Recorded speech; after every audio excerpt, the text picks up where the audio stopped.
This is the rarest flower on Earth, and it smells like a corpse. You won't even notice it at first.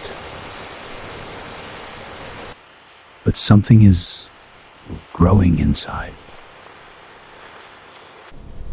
For weeks, it just grows, waiting. And then it opens.